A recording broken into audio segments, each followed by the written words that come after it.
Hey friends, welcome back to the next episode. So basically during this time, I've been recording a couple of videos of me during Basic Up, which was a kind of like a short video series from the Canadian Armed Forces to promote recruiting back in 2005, I believe it was.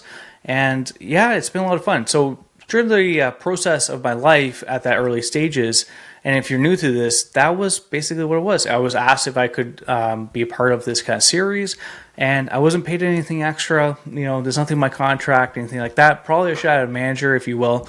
But these individuals, they basically kind of documented my experience with the early ages of basic training or BMQ. And right now, we're basically experiencing the next chapter of them. Watch this and have a little bit of fun. I'm Sergeant Derek Scott, and this is Basic Up.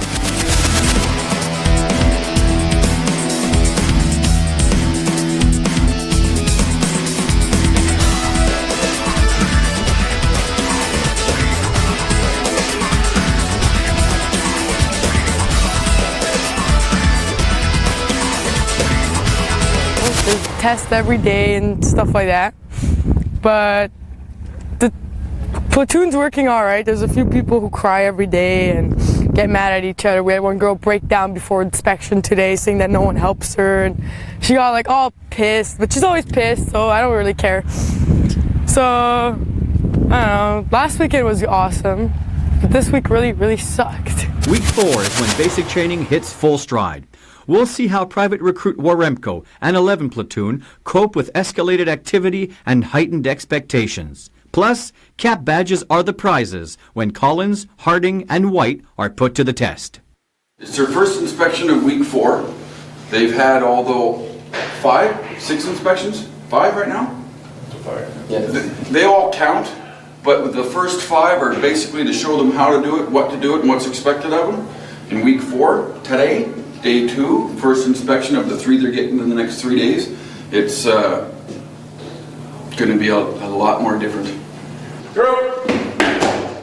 So right away, you can tell right away that they intentionally did this for the video commentary to make things a lot more difficult for us, specifically because it was on camera, and just to make it a little bit more for the dramatic pause, if you will. And there's a lot of things that at the end of the day, they kind of told me that they're going to be kind of hard on us and just, you know, suck it up basically, because it was all for recruiting.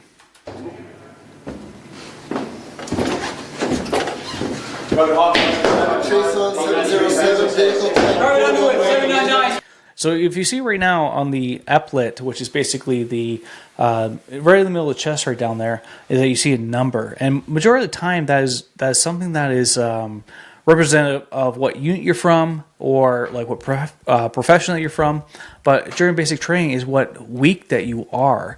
So as you see, that's number 4. That means you're on your week number 4, and that is the first month that you've been there. So you have been your first month, no weekends whatsoever, no contact with the outside world, no going to the pubs, no going to the parties, no going to the concerts, no nothing. You had very little luxuries, if anything. There's at that time, there's no cell phones at all, and you had a payphone, which you could basically go purchase a prepaid little card, which you could input a code like you would, and do dialing out at that time, right? Basically, you got as many minutes as you paid for with the out dialing phone, and that was of course attached to a wall for you, younger folk out there. So, yeah, that was the way it was. Waiting your inspection by Steven.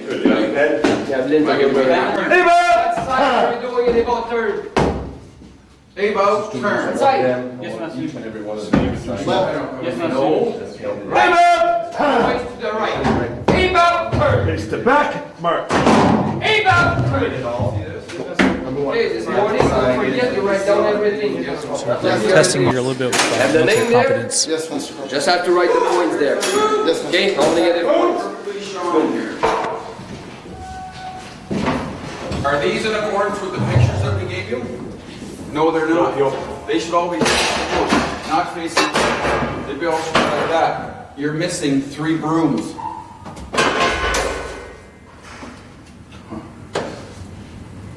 A was going to say much better, but these aren't wrung out. Again with the mops.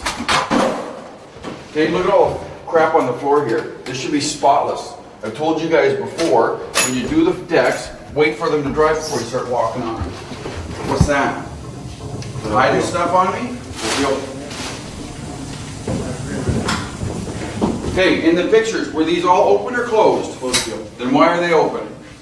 And this is the very simple way that they try to like the lower the morale of the unit, and they would just go through like, this is the way it was, this is the way the inspection's supposed to be, this is the way that you're expected as a level of like cleanliness and things like that, and they would just kind of just really hit you hard, right? And you could do the best you could. You could watch any military movie as you want out there. No matter what you did, it was never good enough, and it was on purpose. You're only week 4. They never told you this, but you're not going on weekends. They want to demoralize you. They want to like take that away from you to make sure that you listen a lot more, and just the environment that you're in. You're in the military. That's just the way it is, guys. Okay? This is week 4, and you guys still aren't getting it. This shower is a shit house. Yes, it is. Okay? It's soaking wet, and there's mud in here. I can't imagine you wanting to shower in a muddy shower. There's water in this one. Mud. 4, 5, 6, This chrome is not shiny. 9, 10, 11, 12, 13, 14, Look at the puddle. 16, 17. Okay? That should not be there. Seat's not up. Toilet paper's not in the right spot. There is brown matter in that toilet. Staining. I think the very difference between the Canadian Armed Forces and the American Forces is that, like, the doors. And this was a very big culture shock when we kind of like went over there for training over in Florida, or we went down to California as an example, and a lot of bases, or even New Mexico. And like a lot of these stalls even have freaking doors on them. We were shocked. It was a culture shock for us, and maybe it's not for you, like anybody who's in the American Forces. But it felt like a prison, if anything, more so in the USA than it did in Canada. Like literally, you took a shit, and like you could see everybody beside you. There's no privacy whatsoever. And I think Canadians maybe because the British more background of everything, but like we expect privacy, we expect like to have at least a little bit of humanity with it. But for whatever reason, I don't know what it is. The Americans, there's no doors in the stalls. There's no privacy in showers. They literally had a shower unit that would be erected up in the middle of a stall and have 4 different shower heads pointed out, and you would literally have a shower in front of each other. It was just absolutely bizarre. But anyways, yeah, tell me about your experience if you want to kind of share your traumatizing event, if anything. And those aren't in the proper position. This is not even close to the way it's supposed to be laid out. Sink is filthy. For show. There's dust in that bag. There's dust in that bag. Wow. You guys hide stuff under here, Hawkins? Not as far as I know, Peel. Not as far as you know. What's going to happen if I ever find you hiding stuff under here? Push-ups, Peel. Probably to start. Okay, look at this thing. You guys start your own swim club? Why is there a bloody swimming pool in the middle of this floor? Why isn't this light on? Lights are supposed to be on during inspections, are they not, Mr. Hawkins? All kinds of dust and sand underneath there. I had an inspection, I remember, during my 3s course, and the 3s course is basically your trades course, right? So for me, it was the Canadian Engineers, and it was ruthless. It was absolutely ruthless. And the inspectors would destroy everything. They would literally come, like each room had about 4 single beds within it, and you had to lay out all your gear. You had it, like, everything had to be perfect, hospital corners, all that kind of stuff. And like, not ammunition, but you had your firearm like basically broken down, and your magazines, all that kind of stuff. And yeah, they would rip that shit apart, no problem. They would rip it right apart. And there's a bunch of controversy with that, because they would be like, okay, this unit is not equivalent or like to expectations. So now we have to take the entire bedroom and then reconstruct it outside on the opposite side of the wall outside. So we would be carrying single beds on frames and mattresses and everything to go outside. We had guys that were literally standing, like hanging onto a pole on both sides with hangers sitting on to simulate as if they were like actual hangers within their locker. It was absolutely incredible, the degree of like punishment and things like that at the time. I'm pretty sure it was under investigation at the time for like kind of cruelty within the military, but yeah, it was wild. And we got like at that point we get to your actual trades course, you kind of just you roll with it. Like we weeded out all the weaker people, and you can kind of just say, okay, what else am I going to do? This is the way it is right now, right? So as long as I collect a paycheck, I'll play your circus, no problem.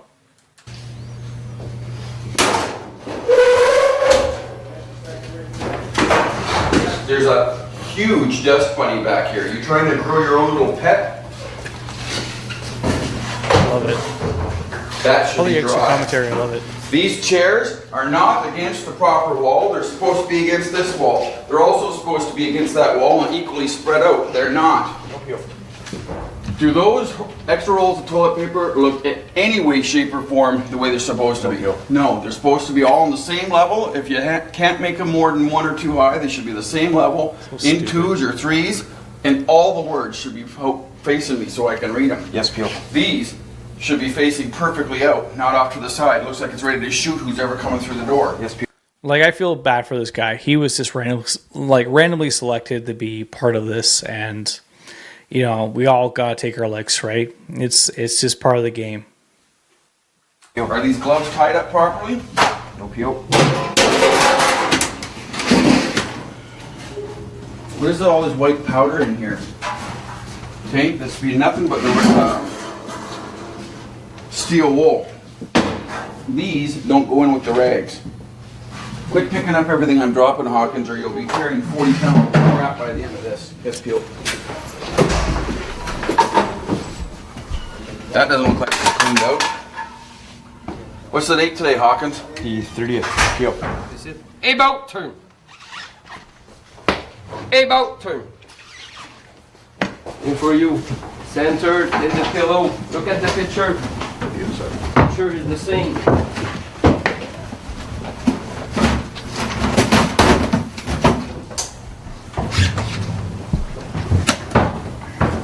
It's 12 by 12. I'm pretty sure you can fold it better than that.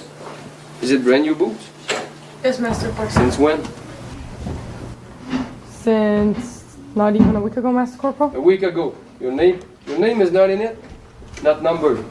So you will wear it. You will switch it every day. Here. Yes, Master Corporal. Hey, keep it quiet. So to number the boots and to switch them was meant to.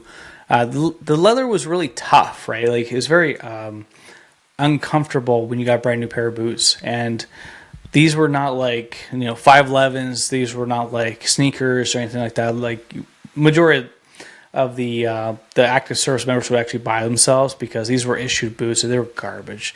You get sores, no problem. Like, they didn't support your arches, and it was really challenging to actually like march and run in these kind of things.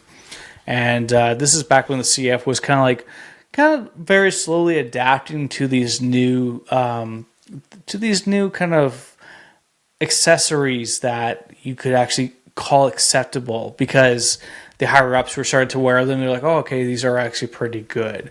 And like, some were better than others, of course. Like, when I had some certain type of hardware in Afghanistan, the heat was so immense on the pavement that it was actually melting the bottom of my boots, and you just have to throw them out at the end of the day. So, anyways, these were crap, and the only way to really kind of like loosen the leather was to, I don't know if you saw the last scene there when he was ripping up the individual who's doing the inspection, but there was a tub there, and then you could soak it, kind of like pleather the leather a little bit and kind of like make it more malleable and make it more comfortable. But at the end of the day, it's more like wear and tear was the best kind of solution.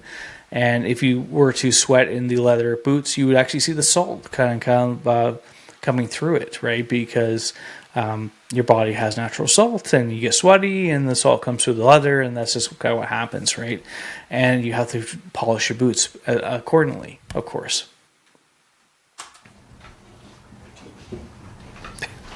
Let's get in the background. Still tied together? Yes, Master What Corporal. happens if I ask you to wear them and run? I'm going to help her. Follow me. Oh, man. Go, you don't lock downstairs. Don't your kid, don't forget your shirt, your tie. Basic Up will be right back.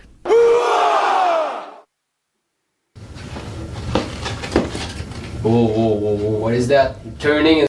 They really focused this episode on the female recruit because hiring females was really tough at the time to really attract them to want to come in. Because, like, why would they want to come in? Because it's really male dominated. It's a little bit more physical, and a lot of them, they really, like, that wasn't appealing. Of course, why would it be appealing to them, right? It's just not thing that a lot of females would want to participate in, and rightfully so. Right, a lot of males didn't do it as well, but for whatever reason, this episode is more geared towards her. I don't know, it is what it is. At the same time, then you alting. You alt and you turn after. Do drill properly. Private War Pro 878 MSC up 935. Master Corporal. Permission to enter, Permission. Master Corp. Permission to enter, Master Corporal. Yeah, come on in, have a seat. Okay, you're too friendly with us. Or you try to be friendly with us. Okay, don't try that. You won't work with anybody anyway in the platoon, but don't try that with anybody else. Yes, one day we might be friends, or we might see you again and on the base, and I'm going to talk to you again, but not the same way. Okay? I'm your instructor, everybody else is your instructor here, so you have to put the boundaries there. Yes, Master Okay? Corporal. We're staff, we're recruit. Don't be friendly with us. Okay, finish Pittman. Yeah. What's going to happen? Master Corporal down, talked to all the females last Friday about the hair coming out. Remember I told you about Romanko and it was at week 2 that her hair was friggin' coming out? I couldn't talk about it. Yeah. So yeah, she's getting a counseling. This is first one for week 4? Yes. One of the ones that count? That's that one is going to count, yeah. Out of the total of 7? Yes. All right. So when? But I'm gonna tell her if she's gonna have it or she's gonna sign it tonight, but I'm gonna tell her at lunchtime about that. And tomorrow is haircut time, so she's gonna have one. The whole platoon's doing haircuts with Yeah. the identification, right? And most of the females gonna have one too, because those ones are loose and they cannot. Most of the others have been able to keep it up. Because Brisson, it doesn't get loose. I know. You know, She's got fucking long hair too. yeah, she's got long hair, it's all up in the front and it doesn't get loose. And there's no excuse. Most of the problem is Glendening, Osborne. Holbrook. Holbrook's and No, then- she's above the neck. Yeah, she's No, but it's her bangs. Yeah. Like hers going to her face all the time. But she's gonna have one tomorrow. The back it's okay. But Osborne, Glendening, Waremco tomorrow.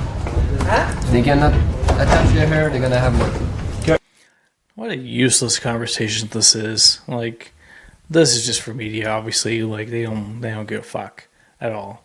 Like, none of these men give a rat's ass whatsoever.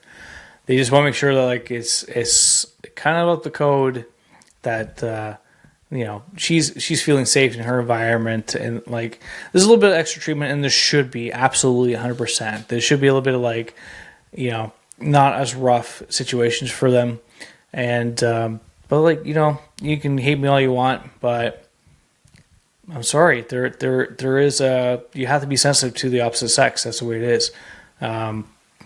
It's the military. Okay. Short one. But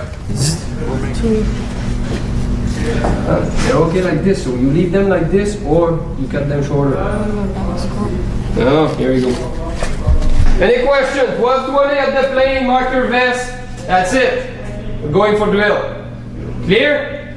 Yes, Master Corporal! Attention! 1! Move to the right in 5, right turn! 1, 2, 3, 1! Single 5 from the left. No, Sergeant! Wait! Mark! Left, right, left!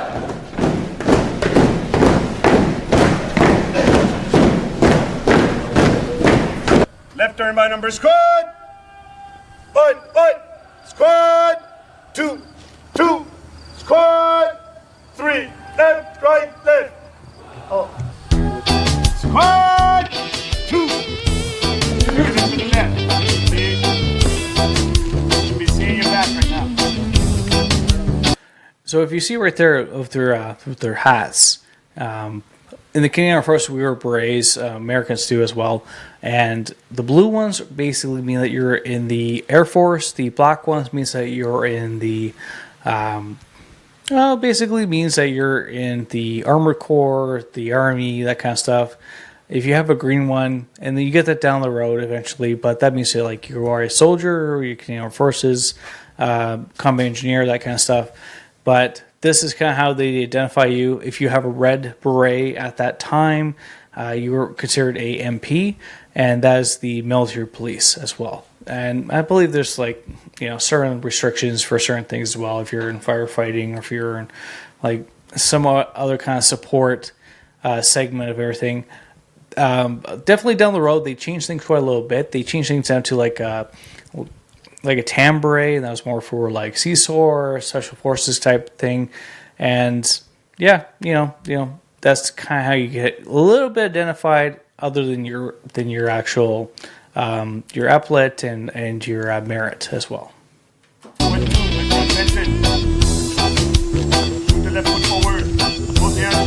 It's always walk. It's always awkward to see everybody in the beginning. Check base on the left. At the end, squad 1, yes, such. Squad 2. Shoot the right knee forward. Lock the arms, hold the arms to your side. Before you start your pivot, shoot the right leg to the left. Shoot the right leg to the left, pivot on the ball, left foot, strike the ground, shoot the left foot out. Good enough? Yes. Use your abs, use your butt cheek. Yes, my friend. Left, right, left. Left turn by number squad.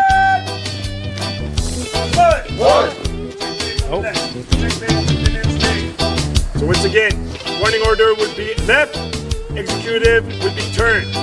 Give it on the right foot, check base on the left, 15-inch base to stop your motion right there. Pivot on with the right, shooting the right knee towards the left, so it's easier to turn the ball your left foot. Strike the ground, double quick tom on the right, shoot the left foot forward, towards the right arm with the left leg. Carry on marching. Quick! March! Left, right, left! Left! Turn, check, pivot, left. Don't go away. Basic Up will be right back.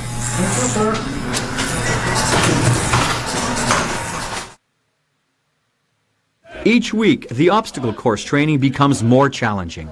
Week 4 sees recruits carrying some kit, including webbing, ammunition pouches, canteen, and gas masks. The first 3 weeks, we don't tell the recruits this, but the first 3 weeks, it's sort of a gimme. Now the heat starts to come on, the things start to count. We're starting to hit the obstacle courses and things like that, and we're starting to turn up the heat. For lack of a better term, turn up the heat. What do you expect from the candidates? What are you looking for? What are you watching for as a group of instructors? We're looking for teamwork at this point. We want to see them start to encourage each other. We want to see the individuals that are starting to meld into the platoon a little bit. And physical toughness, obviously at this point they should be starting to get into their prime. Hopefully it'll carry through. So if you look at the Canadian military equipment at the time, this was just specifically meant for training only, basic training only. So you can see that you have obviously your hard hat, and you have your gloves that's pointing to you as well, and majority of the camouflage that you have. And what you see right here is basically a web, basically kind of like a webbing. So this basically is kind of like it goes over top of your shoulders, it comes down, and then all your ammunition is at the bottom. And then here on the side is basically your canteen or your water, and on the other side could be other utility or I don't know, what do you like, could be medical, whatever you want. It's just like a gimme bag, right? This is very old. This is very like Vietnam to early 2000s kind of webbing, and it's just used strictly for basic training. Like that was it. It's just kind of like assimilating weight to kind of like march around, kind of having like get you more used to having things on you while you're like active in your daily activities while you're acting as a soldier. And yeah, eventually you replace that with appropriate gear and Kevlar vests and all that kind of stuff. Tell me how easy it is as an instructor to watch the ones who are not carrying their weight. Stands out. You can see it from a mile away. You can tell right away the ones are lagging behind. You can see at this point here, you can see the ones that are having a hard time, but they're part of the team, and you can see the ones that are not really giving it at all. It stands out. There is a difference. When somebody who's having a hard time is trying to do an obstacle, and the rest of the section's like, come on, you can do it, that person's a team player. When somebody's having a hard time, not really giving it much, and the other guys sort of look the other way, yeah, right away you can spot. Tell me, Pio, tell me a little resume briefly. How many people you got in a hospital? How many people have fallen off now for little, injuries? And tell me about the injuries. Well, we started with 62. We're down to 55 right now. We've lost 3 for medical. We've had a shoulder injury, 2 shoulder injuries, and 1 knee injury. We've had other people who've had to go to the MIR. They've been treated in a catch and release sort of thing. They've been fixed up, and they're good to go now. In your opinion, the physical fitness of the group, they got a long way to go. What's your overall assessment at this point at the beginning of week 4? Well, the weakest ones have sort of fallen by the wayside. There's still a few that are, they're giving it their all, but they're not there where they should be when they got here. And it's coming. It's coming. Come on, let's go! Yeah, go!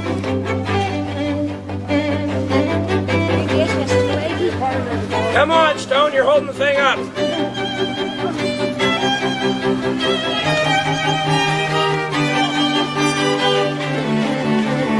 Come on, Stone, get down there.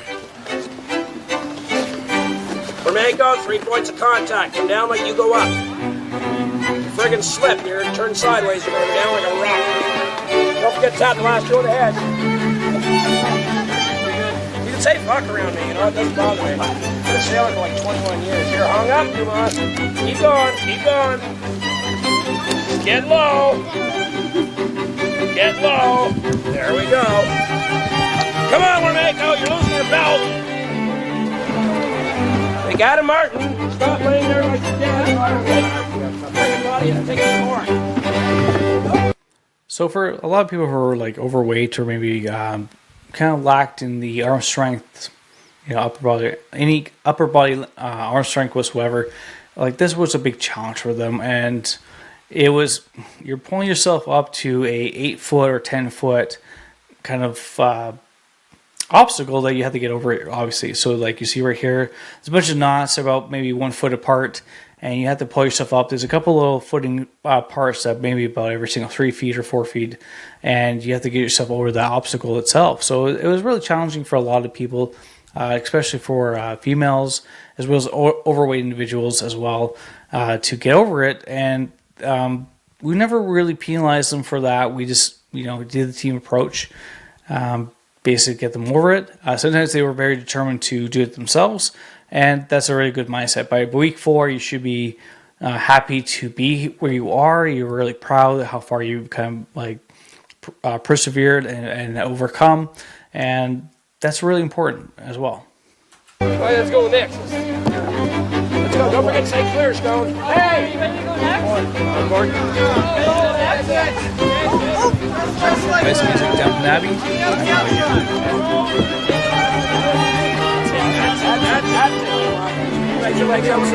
There we go. Good job. Swing it over.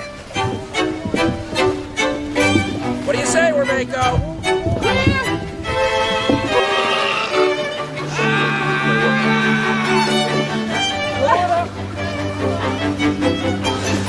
Jesus Christ. Come on, Dumont, that's it. Like, guys are throwing up right now. Like, this is like such low PT. It's incredible to me that you see people throwing up already. And I remember during my training course that, like, oh gosh, you had to be 10 weeks in at the very least.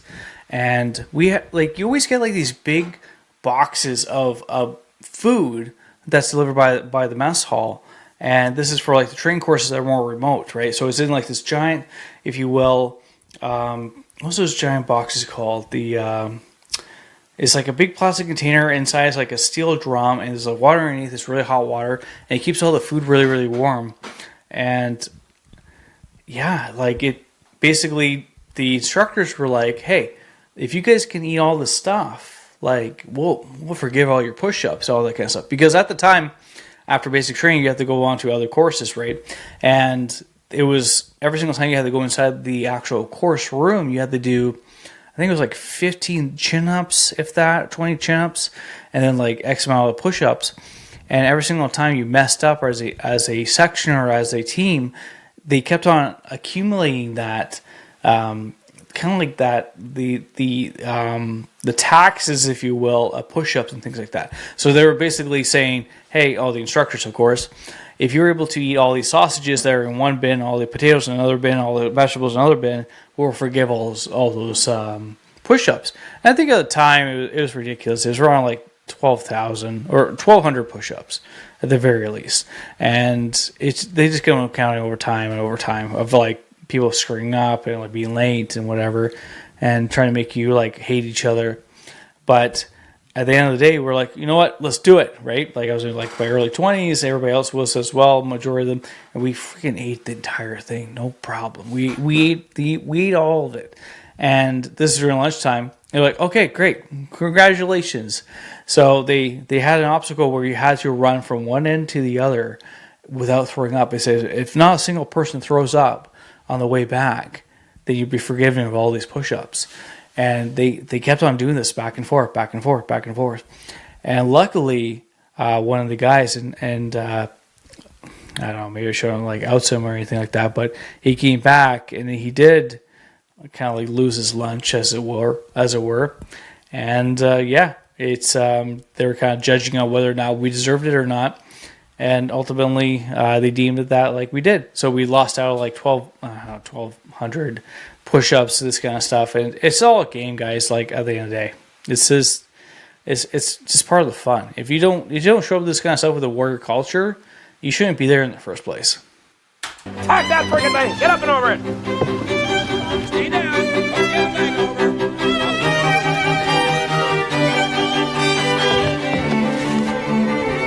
Again.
This classical music is just like terrible editing. I don't know. Like maybe I gotta add my own music to this, but it's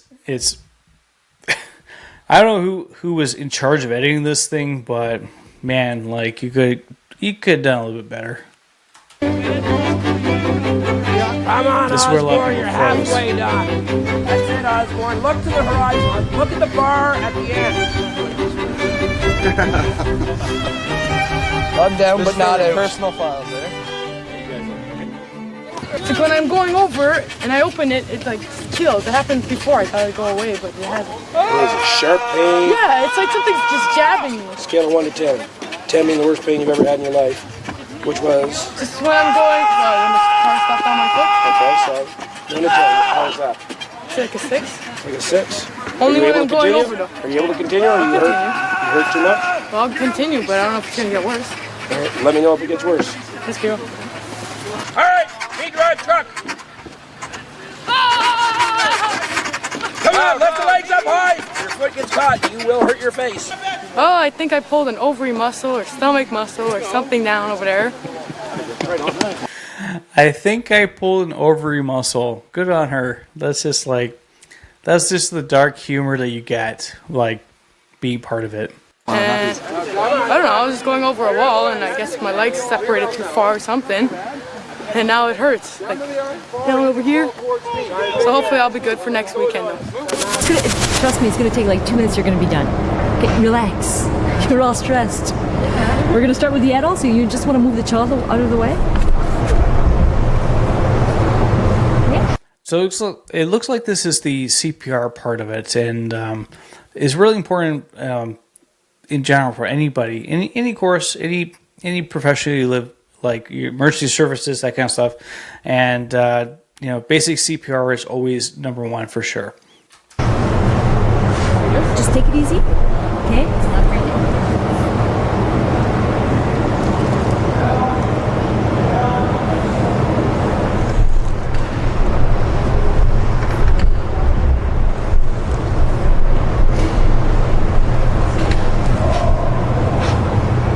Very good. You passed. That's it? That's it. You passed. You can go party it on the weekend. I was really worried about the exam. It was really difficult to get ready for it considering we had inspections. So I spent most of my night getting ready for the inspection rather than studying. And during the day I didn't have time to study because we're always in a rush. But considering that I passed, I am really, really happy. That's one less thing to worry about, so that's good. Basic Up will be right back. What we did this afternoon was we introduced the troops to the cap badge ceremony, which included individual march and a salute to the front and to the left, which then followed by a halt, and they did their individual salutes. The rule for them with a cap badge on their berets, they will salute the officers from now on.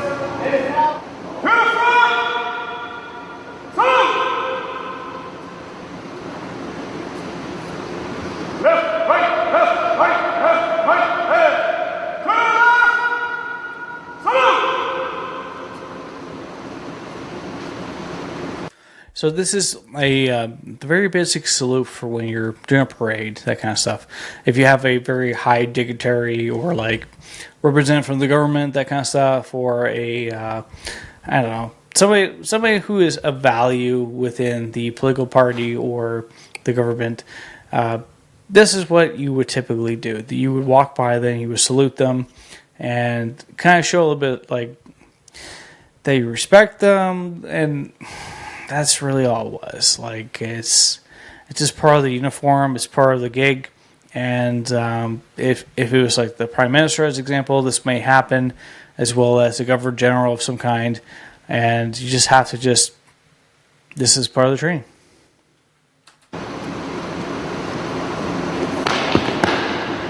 Harding, who's the Chief Warrant Officer of the school? Chief Warrant Officer of the school is Chief Warrant Officer, Petty Officer, Chief Petty Officer, First Class. Are you sure?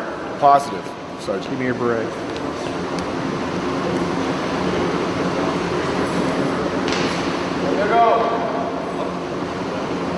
Put that on, make sure your cap edged over left eye.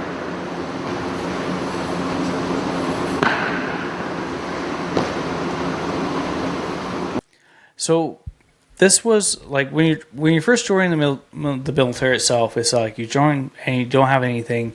Eventually, by week 4, you have a beret, and well, like earlier than you have a beret. You walk around, and no one really knows what profession you are. No one really knows what trade you are, like I was saying earlier. It's very important to distinguish the difference between them all. But what this little tiny sigma is that it means that you're part of the Canadian Armed Forces, and that is very basic. It has has like a bird on it, and like kind of like a shield, and kind of approach to it, and it's just like, you know, almost like a badge of honor, if you will. Right turn. Right. Don't open your ears. Right there. To the left. Salute. To the left. Salute. Step forward. Give me your beret. So my good friend Ryan White. Need a bit more practice of that. Yes, Sergeant. Don't know what happened this morning, this afternoon. Falling off, Sergeant. Having a bad day. Very much so, Sergeant. Let's go put it back on. it's funny because like you never really think about other people having a bad day, right? You're so self-absorbed about yourself and your experiences, and that you're not messing up for like the instructors and things like that. And there's been a couple of like episodes where Ryan was saying he was having a difficult time, but like I think that's more mental over the actual physical thing of like him actually achieving basic training. I think that he just was really hard on himself as an example. And like this guy, like he just freaking like took off really well in the Canadian Armed Forces. He became a combat diver, and that is not a very easy thing to accomplish. Like this guy was very decorated. He's just like a switched on guy, and his grit is like, maybe he's more humble if anything else. But anyways, this is the very early stages of his life. Good job. Thank Step you, back. Sergeant. Right turn. Go fall in. You will not be on that video because you're too ugly. Smith, put that on. Thank you, sir. And me and you too ugly. Don't make beautiful. Okay. That was close, eh? Let's go. And he made fun of my hair today because I didn't have time to brush it. I mean, they're so mean about things like that. So I can't wait for next weekend where I have duty because I'm fire picket, so I can only go out one day, which really sucks. But that one day I'm going out, I'm going shopping and doing my hair and everything. So I look forward to that. Private recruit Waremko plans to go shopping and get her hair done on her day off. She's fortunate at the end of week 4 that she still has hair to get done.